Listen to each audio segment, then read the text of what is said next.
The review Hindi में आपका स्वागत है। मैं हूं Balwinder Kaur Nandini.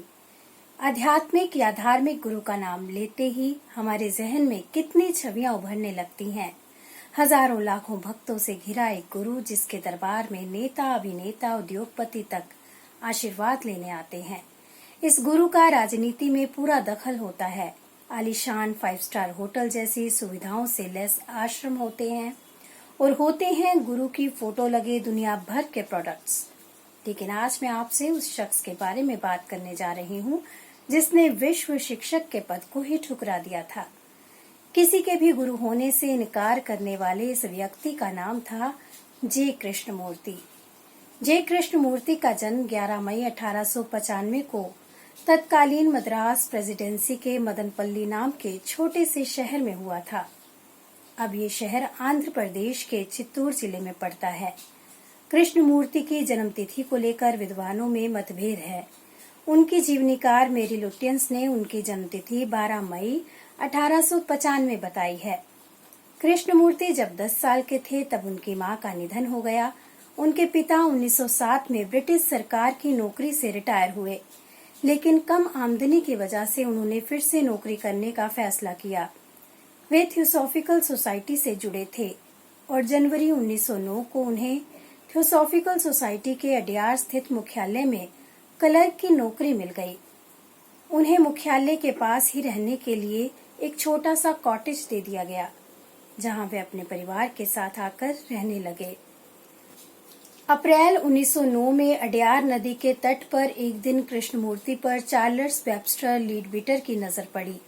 Charles Leadbeater theosophical society के सदस्य थे। थियोसॉफिकल सोसाइटी का ये विश्वास था कि एक विश्व गुरु का आगमन होने वाला है। कृष्णमूर्ति को देखते ही लीडबीटर ने उनमें भावी विश्व गुरु की संभावना को देख लिया।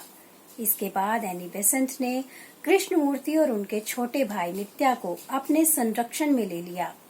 इस दौरान उनका कृष्णमूर्ति के पिता के साथ कानूनी विवाद भी रहा, लेकिन अंत में दोनों भाइयों की वे कानूनी अभिभावक बन गई। इसके बाद दुनिया को विश्व शिक्षक के आने की सूचना देने के लिए order of star in the east नाम का संगठन बनाया गया। इस दौरान उन्होंने अपने भाई के साथ दुनिया के कई देशों का दौरा किया। 1922 में कृष्णमूर्ति अपने भाई नित्या के साथ कैलिफोर्निया पहुंचे। यहाँ दोनों भाइयों को थियोसॉफिकल सदस्यों से अलग रहने का मौका मिला। यहाँ कृष्णमूर्ति को अपने भाई नित्या की खराब होते स्वास्थ्य की चिंता सता रही थी। नित्या टीबी से पीड़ित थे। कैलिफोर्निया में ही सितंबर 1922 में कृष्णमूर्ति गहरी आध्यात्मिक परिवर्तन से गुजरे, जिसे स्पिरिचुअल अवेकनिंग, आध्यात्मिक जागरण या साइकोलॉजिकल ट्रांसफॉर्मेशन का नाम दिया गया है। इसके 2 साल बाद 13 नवंबर 1925 को 17 वर्ष की आयु में उनके भाई नित्यानंद का निधन हो गया। कहते हैं इस घटना ने कृष्णमूर्ति को पूरी तरह से तोड़ दिया था। नित्या की मृत्यु के बाद वे पूरी तरह से शांत हो गए और सभी भावों से परे चले गए।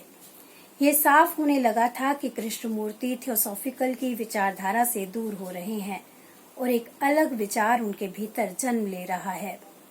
थियोसॉफिकल के साथ ये जद्दोजहद खत्म हुई 3 अगस्त 1929 को ओमेन, नीदरलैंड में आयोजित एनुअल स्टार कैंप के दौरान उन्होंने order of the star in east को भंग करने की घोषणा कर दी।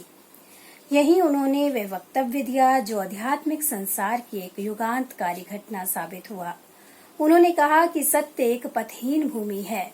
वहां तक आप किसी भी मार्ग, किसी भी धर्म, किसी भी संप्रदाय के द्वारा नहीं पहुंच सकते।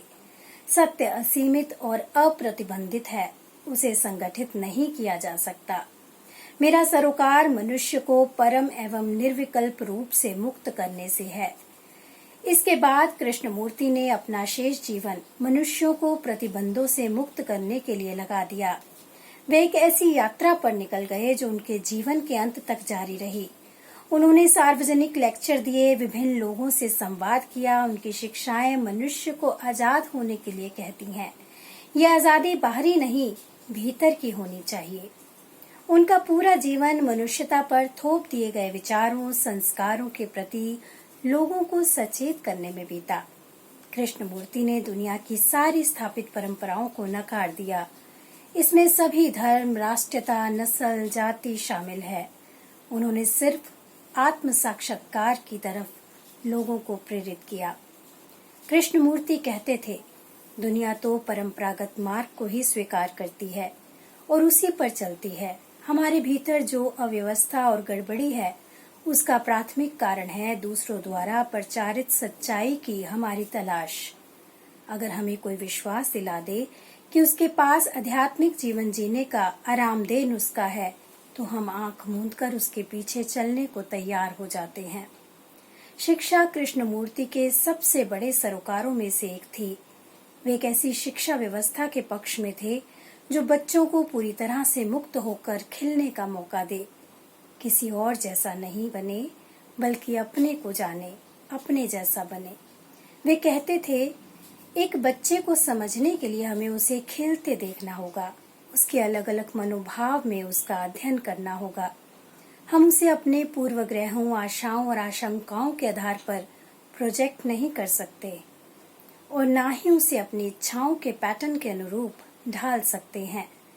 कृष्णमूर्ति प्रतिस्पर्धा की भावना को शिक्षा के लिए जरूरी नहीं मानते थे। वास्तविक शिक्षा तब शुरू होती है जब प्रतिस्पर्धी भावना समाप्त हो जाती है। वे शिक्षा को किसी भी दबाव से मुक्त रखना चाहते थे। उनका कहना था कि सरकारें केवल कुशल टेक्नीशियंस ही चाहती हैं, इंसान नहीं, क्योंकि इंसान सरकारों और संगठित धर्मों के लिए खतरा बन सकते हैं। यही वजह है कि सरकारें और धार्मिक संगठन शिक्षा को कंट्रोल करना चाहते हैं। जहां तक ईश्वर का संबंध है, तो उनका कहना था कि भय मुक्त होकर ही ईश्वर पर चिंतन किया जा सकता है। वे कहते थे, अभी ये सवाल पूछना सही नहीं। जब कोई डर नहीं होगा, तभी आप पूछ सकते हैं कि ईश्वर है या नहीं। जब डर नहीं होता, उस समय मन एक अलग ही आयाम में होता है। इसके बाद ही आप पूछ सकते हैं कि ईश्वर है या नहीं। कृष्णमूर्ति एक निमंत्रण है उन सब के लिए जो अपने खुद की आवाज सुनना चाहते हैं, जो उनके भीतर कहीं दब गई है। अभी के लिए बस इतना ही। आपको ये वीडियो कैसा लगा, कमेंट करके जरूर बताएं। अगले वीडियो का नोटिफिकेशन पाने के लिए बेल आइकन को दबाना ना भूलें। नमस्कार।